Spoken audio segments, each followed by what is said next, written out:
अध्याय 1 chapter number 1 how when and where. कब, कहां, कैसे।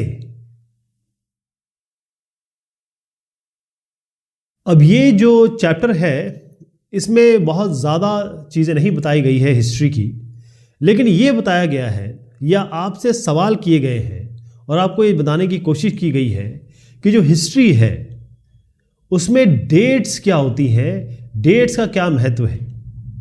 अगर मैं आपसे एक सवाल पूछूं कि भाई हिस्ट्री कैसा सब्जेक्ट है, तो मुझे लगता है कि 70% से ज़्यादा लोग यही कहेंगे कि हिस्ट्री तो थोड़ा सा बोरिंग है।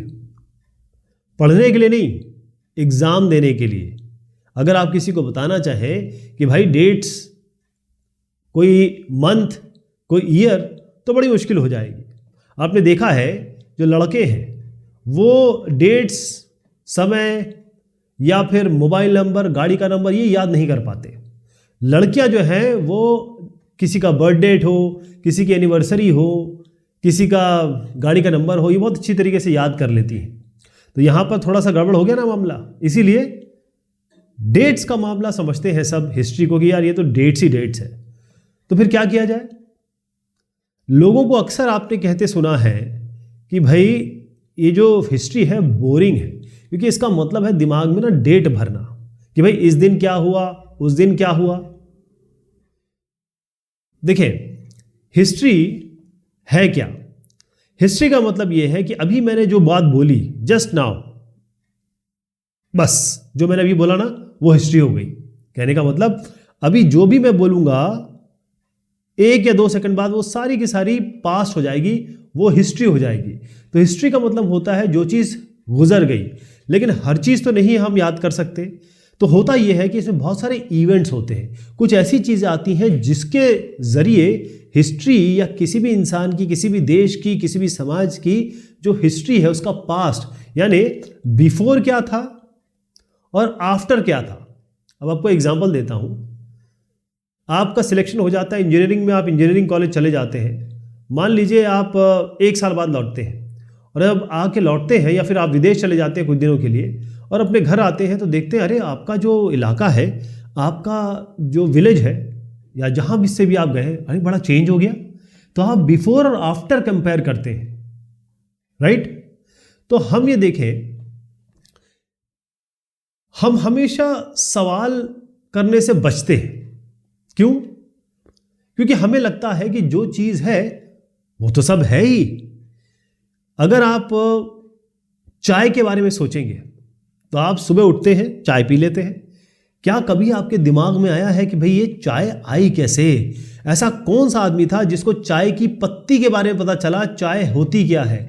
कौन सा ऐसा आदमी था जिसको कॉफ़ी के बारे में पता चला कि ये जो कॉफ़ी के कोकोआ है उससे कॉफ़ी का जो अंदर बीज होता है उससे कॉफ़ी बन सकती है, और ये कॉफ़ी जो होती है ये ब्लड प्रेशर को आपके, अगर आपका लो हो रहा है तो थोड़ा सा बढ़ा देगी।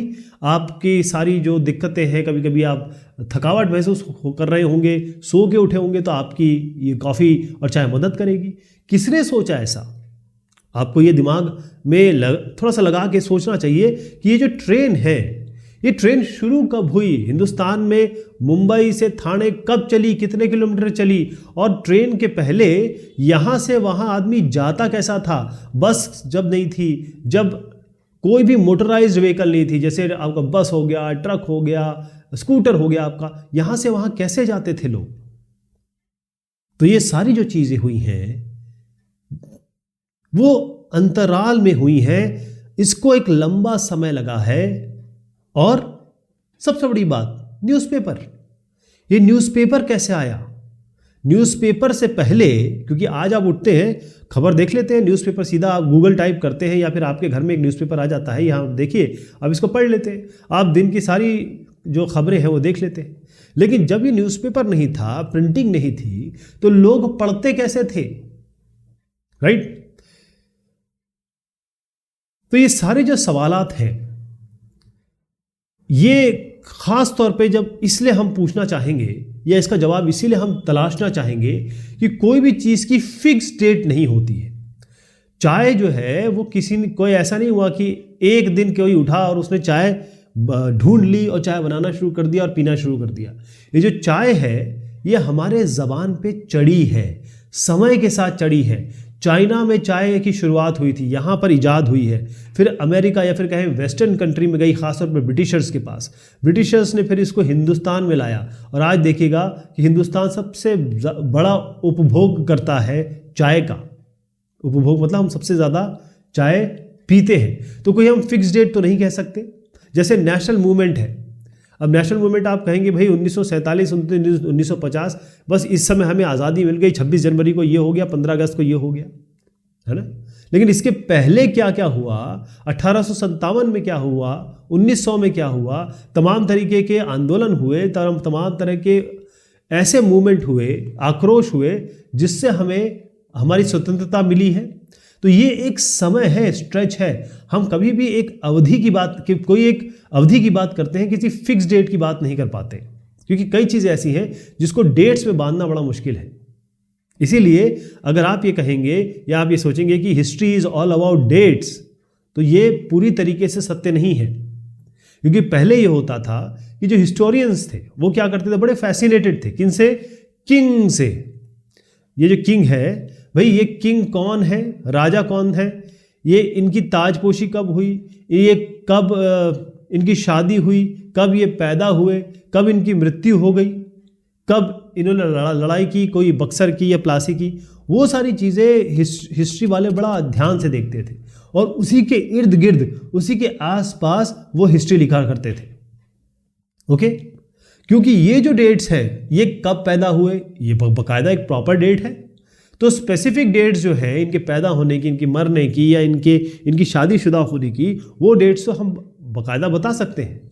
लेकिन कई ऐसी चीज़ें हैं जो हम डेट्स में बांध नहीं सकते, क्योंकि आज हिस्टोरियंस केवल ये राजाओं के बारे में नहीं लिखते हैं। आज हिस्टोरियंस जो हैं या फिर आगे भी जो लिखेंगे, जो पहले भी लिखते थे, वो ज़्यादातर पे अभी जो ट्रेंड है वो ये है कि वो लोगों के बारे में लिखते हैं, वो ह्यूमंस के बारे में लिखते हैं, उनके आइडियाज़ के बारे में लिखते हैं, कैसे सिटी डेवलप हुई, कैसे मार्केट डेवलप हुए, कैसे बाजार डेवलप हुए, कैसे जो कल्चर है वो आगे बढ़ा, मतलब संस्कृति, कैसे समाज आगे बढ़ा, यानी कि सोसाइटी आगे बढ़ी, ये सब लिखते हैं। तो सवाल उठता है कौन सी डेट, किन डेट्स की हम बात करते हैं। तो उससे पहले मैं आपको दो चित्र दिखाऊंगा, बड़े इंपॉर्टेंट हो जाते हैं चित्र। ये इस चित्र को दिखाऊंगा, फिर इन दोनों साहब का नाम लूंगा। इनको बहुत ध्यान से देखिएगा क्योंकि इनका नाम बार बार आएगा और आपसे सवाल भी पूछे जा सकते हैं।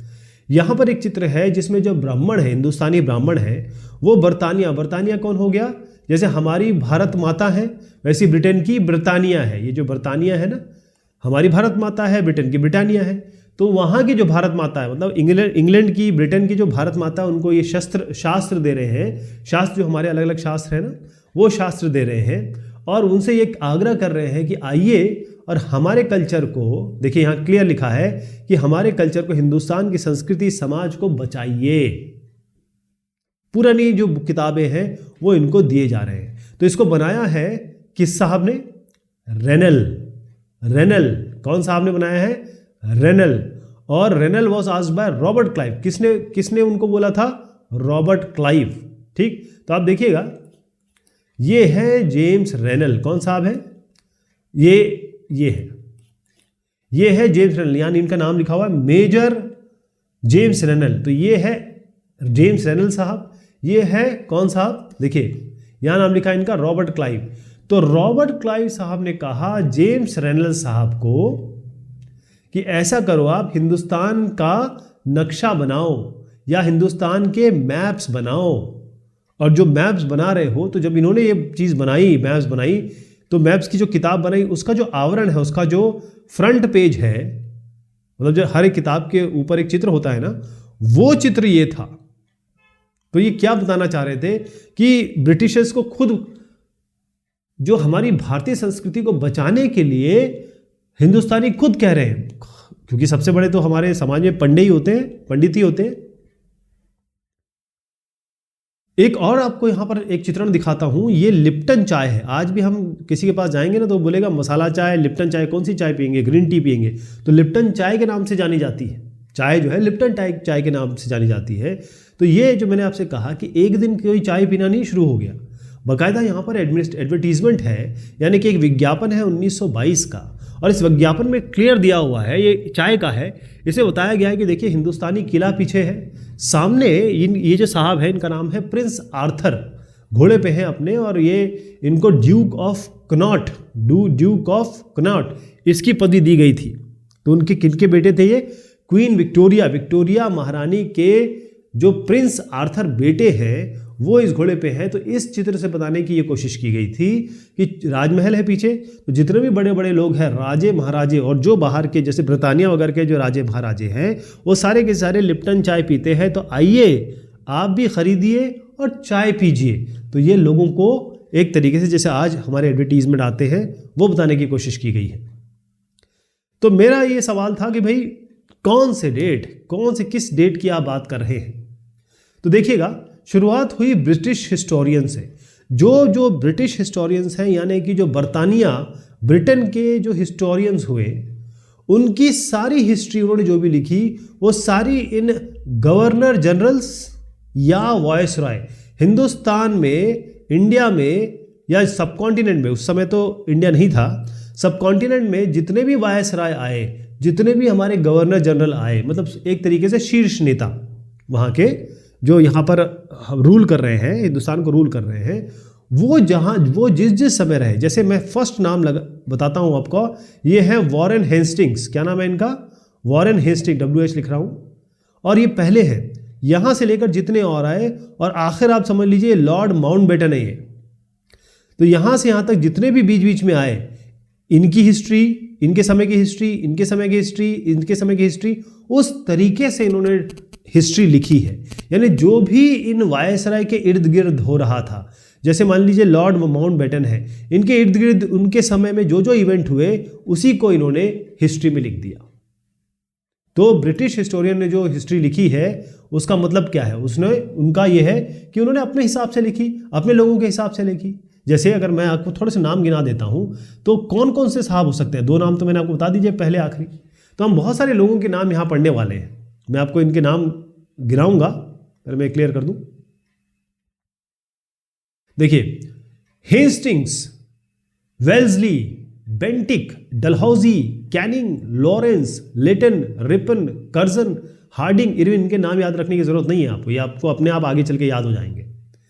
तो जितनी भी हिस्ट्री है इनके इर्द गिर्द है। लेकिन हमारा सवाल ये उठता है कि भाई जब हम वायसराय या फिर हम जो हमारे जो गवर्नर जनरल रहे ब्रिटिश की तरफ से, उनकी अगर हम हिस्ट्री जान रहे हैं, उनके समय की हिस्ट्री जान रहे हैं, तो क्या हम उनकी हिस्ट्री बता पाएंगे जो यहाँ पर हमारे जैसे लोग थे या फिर आम लोग थे? क्या उनकी हिस्ट्री यहाँ पर है?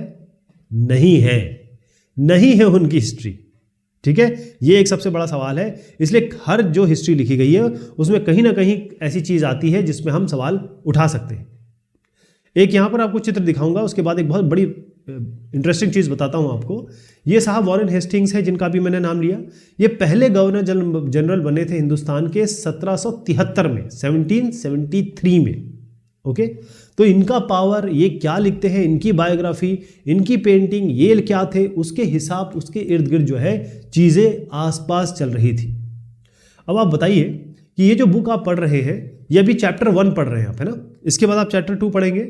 अगर मैं आपसे कहूँ कि चैप्टर 1 से लेकर चैप्टर 12 है, सबको मैं मिला देता हूँ और यहाँ से पढ़ना शुरू कर दीजिए 12 तक, आपको मज़ा आएगा? नहीं, आपको मज़ा भी नहीं आएगा, आपको समझ में भी नहीं आएगा, आपको रुचि भी नहीं होगी, आपको कुछ भी इसमें ऐसा नहीं लगेगा कि अरे ये क्या है। हाँ, एक चैप्टर पढ़ेंगे।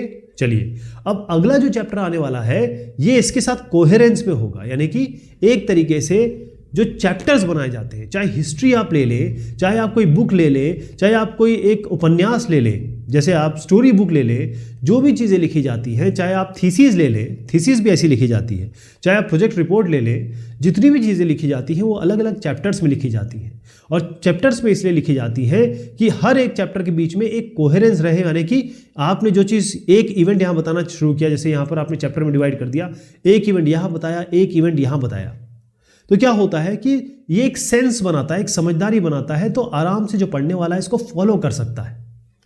तो इसी तरीके से मैं फिर से बताता हूं कि जितने गवर्नर जनरल थे उनके इर्द गिर्द सारी हिस्ट्री इन्होंने लिखी, लेकिन आम आदमी जो था, आम जो लोग थे वो इसमें नहीं आ पाए, उनकी ज़िंदगी नहीं आ पाई।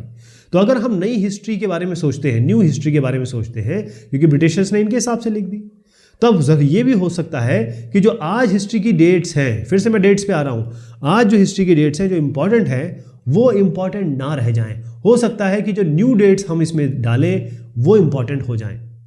ठीक है, तो हाउ डू वी पीरियडाइज हमारी हिस्ट्री जो है, अब चाहे बहुत पुराने, जहाँ जब से हम जानते हैं, जब से हमें चीज़ें मिली, क्योंकि हिस्ट्री बगैर सोर्सेज के तो होती नहीं है। अगर कोई सोर्सेज नहीं मिलेंगे तो आप हिस्ट्री नहीं लिख पाएंगे। ऐसे नहीं कि कोई कहानी लिख दी आपने, कोई ऐसे ही कोई कथा लिख दी। हिस्ट्री का मतलब होता है फैक्ट, हिस्ट्री का मतलब होता है कि जो सच में ये घटना घटित हुई है। तो अब मैं आपसे शुरुआत करता हूँ। इन साहब को बहुत ध्यान से देखिएगा, जो मैंने आपको दिखाया वो जो जेम्स मिल साहब है। ठीक, अभी इनका जो आइडिया है वो भी बताता हूं आपको। तो जेम्स मिल साहब जो हैं ये थे स्कॉटलैंड के। कहां के? स्कॉटलैंड के। ये साहब इकोनॉमिस्ट भी थे और पॉलिटिकल फिलोसोफर भी थे, यानी कि ये पूरी तरीके से हिस्टोरियन तो नहीं थे, लेकिन ये उस तरीके के आदमी जरूर थे जो पॉलिटिक्स और इन सब चीज़ों पे काफ़ी पकड़ थी इनकी। तो इन्होंने बहुत बड़ा, मैसिव कहा गया यहाँ पे, मैसिव 3 वॉल्यूम की किताब लिखी। 1, 2, 3, मतलब अलग अलग, ये 1 वॉल्यूम 1, वॉल्यूम 2, वॉल्यूम 3, 3 वॉल्यूम की किताब लिखी, हिस्ट्री लिखी। और हिस्ट्री को इस तरीके से डिवाइड किया कि पहला भाग जो था वो हिंदुस्तान की या जो सब कॉन्टिनेंट की हिस्ट्री है, पहला भाग बताया ना हिंदू का समय, दूसरा बताया इन्होंने मुसलमानों का समय, और तीसरा बताया ब्रिटिशर्स का समय। क्या आपको लगता है ये सही है? हिंदू मुसलमान, मतलब हमारी हिस्ट्री में सबसे पहले हिंदू राजा हुए, फिर उसके बाद मुसलमान राजा हुए, फिर ब्रिटिशर्स आ गए। तो उनका ये कहना था, जो जेम्स मिल साहब हैं स्कॉटलैंड के, उनका ये कहना था कि जितनी भी एशियन सोसाइटी है, वो हिंदुस्तान की बात नहीं कर रहे थे, वो पूरी एशियन सोसाइटी की बात कर रहे थे। वो ये कह रहे थे कि एशिया के जो समाज थे, उनका जो सिविलाइजेशन था, उनका जो समाज था, उनका जो दर था या स्तर था, वो काफ़ी लो था। वो लोअर लेवल के लोग थे, लोअर लेवल के लोग थे। ब्रिटिशर आने से पहले, ब्रिटिश के एंटर करने से पहले, जो हमारे देश में, खासतौर पे इंडियन सब कॉन्टिनेंट में, जो हिंदू और मुस्लिम ये रूल करते थे कंट्री में। हमारे देश में रिलीजियस इंटॉलरेंस थी कि हिंदू मुसलमान को मार रहा है, मुसलमान हिंदू को मार रहा है। मुझे कहना नहीं चाहिए, लेकिन आज भी ऐसे ही हो रहा है, जो कि बहुत गलत है। जो कास्ट है वो आज भी चल रहा है, पहले भी चल रहा था, कास्ट अबूस, कि भाई तुम शूद्र हो, तुम ठाकुर हो। ठीक, जो अंधविश्वास है, सुपरस्टिशियस अंधविश्वास बहुत ज़्यादा चल रहा था। ये उस जेम्स मिल ने लिखा है, बताया है कि भाई इस कारण से ये सब जो चीज़ें यहाँ पर चली जा रही थी, ब्रिटिश रूल से पहले ऐसा था। तो मिल को ये लगता था कि भाई यूरोपियन जो है, यूरोपियन मैनर्स, या फिर कहें कि जो ब्रिटिश मैनर्स हैं, वो हिंदुस्तान को सिखाना समझाना बहुत ज़रूरी है। और इंडिया या सब कॉन्टिनेंट, हिंदुस्तान अगर प्रोग्रेस करना चाहता है, आगे बढ़ना चाहता है, प्रोग्रेस करना चाहता है, तो बगैर ब्रिटिश लोगों की मदद के ये इंडिया नहीं कर पाएगा। ब्रिटिश के आने से पहले हिंदुस्तान अंधेरे में था, डार्कनेस में था। ये आए और इन्होंने लाइट दिखाई, यानी कि इन्होंने एक चिराग दिखाया यहां पर आके। अब आप सोचिए कि अगर आप कहें कि भाई मैं इसमें डिवाइड कर देता हूं, चलिए यहीं बता देता हूं। आप कह रहे हैं हिंदू, मुस्लिम और यहां पर ब्रिटिशर्स। तो जब हिंदू राजा थे तो क्या मुसलमान राजा नहीं थे? जब मुसलमान राजा थे तो किसी भी और जगह पे हिंदू राजा नहीं थे? और क्या ब्रिटिशर के आने से पहले सब चीजें ऐसी थी जैसे उन्होंने बताई है? नहीं, क्योंकि जब इन्होंने बताया है, वो कभी भी आप ये नहीं कह सकते कि जब यहाँ पर मुसलमान थे, या फिर ये कहें कि जब मुगल थे या दिल्ली सल्तनत थी, तो ऐसा नहीं है कि हिंदू राजा नहीं हुए। हमने राजपूतों की बात की, हमने किन किन जाटों की बात की, हमने किन किन लोगों की बात नहीं की। ठीक, अब इसमें हो गया ना फैक्चुअल, थोड़ा सा गड़बड़ हो गई ना। तो एक और तरीका है, तो जो हिस्टोरियंस ने क्या किया इस चीज़ के लिए, इन्होंने क्या किया कि जो हिस्ट्री है उसको डिवाइड कर दिया 3 भाग में। एक एंशिएंट, बहुत पुरानी, एक मिडिवल, और उसके बाद मॉडर्न। ये आधुनिक हो गई, ये मध्यकालीन हो गई, और ये आपकी होगी प्राचीन। तो हमने जो पिछले डिस्कशन में पढ़ा था, 7वीं क्लास में जो पढ़ा था, वो सारा का सारा मिडिवल था। 750 से लेकर 1750 के बारे में हमने बहुत जानकारी ली थी। तो खासतौर पर हमने मिडिवल की बात की थी। तो यहाँ पर ये जो डिवीजन है, ये कहाँ से आया है? ये आया है वेस्टर्न कंट्री से। ये जो डिवीजन हुआ है, जो चैप्टर वाइज कालखंड डिवाइड हुए हैं, ये वेस्टर्न कंट्रीज से आए हैं। तो इसमें वेस्टर्न कंट्री में जो मॉडर्न का मतलब है, इसका मतलब है कि क्या क्या चीज़ आई, साइंस आया, लोगों की रीजनिंग बढ़ी, लोगों ने लॉजिक पूछना शुरू किया, लोगों ने सवाल पूछना शुरू किया, लोगों ने डेमोक्रेसी की बात की, लोकतंत्र आ गया, लोगों को लिबर्टी मिली, फ्रीडम मिली, उनको स्वतंत्रता मिली, लोगों को बराबरी मिली, इक्वालिटी मिली। तो मिडिवल का मतलब वही है जो मॉडर्न नहीं है। यानी कि ये जो मॉडर्न के अलग अलग एस्पेक्ट मैंने आपको बताए कि भाई आज के समाज में जैसे लिबर्टी है, ये सब चीज़ें हैं, स्वतंत्रता है, सामाजिक बराबरी है, ये जिस जमाने में नहीं थी उसको मिडिवल कहने लगे। लेकिन इसमें भी एक पेंच है। पेंच क्या है? क्या ब्रिटिश के रूल के समय हमें इतनी इक्वालिटी थी? मतलब क्या हमको इक्वालिटी मिल रही थी? क्या हमें फ्रीडम मिल रहा था? क्या हमें लिबर्टी मिल रही थी? क्या हमें स्वतंत्रता मिल रही थी? नहीं, ब्रिटिश के समय तो ऐसा नहीं था। क्या ब्रिटिशर्स के समय हमें ग्रोथ मिल रही थी? क्या ब्रिटिश के समय हमें प्रोग्रेस मिल रहा था? देखिए, ब्रिटिशर्स ने क्योंकि अपना ग्रोथ और अपनी प्रोग्रेस की है हिंदुस्तान में या हमारे सब कॉन्टिनेंट में, इसलिए हम देखते हैं कि आज ट्रेन जो चल रही है वो उन्हीं के नाम पे चल रही है, उन्हीं ने शुरुआत की थी। तो ऐसा नहीं है कि उन्होंने हमें प्रगति या प्रोग्रेस नहीं दी, लेकिन जिस तरीके से उन्होंने अपने प्रोग्रेस की उस तरीके से हमको प्रोग्रेस नहीं मिली। क्लियर है? अब सवाल उठता है कॉलोनियल, क्योंकि बहुत सारे हिस्टोरियंस ऐसा मानते हैं कि जो ये पीरियड है, ब्रिटिश जो पीरियड है, जो जिसको हम मॉडर्न की भी बात कर रहे हैं, इसको उन्होंने कहा कि कॉलोनियल पीरियड है। क्या पीरियड है? कॉलोनियल पीरियड है। तो इस कॉलोनियल की चर्चा हम करते हैं अगली बार, ठीक है? और फिर हम आगे बढ़ेंगे कि ये इनका एडमिनिस्ट्रेशन कैसा था, क्या सोचते थे ये, इससे आप बहुत सारी जानकारी प्राप्त करेंगे, लेकिन ये हम करेंगे अगली बार, ठीक है? तब तक के लिए शुक्रिया, मेहरबानी आप सभी की।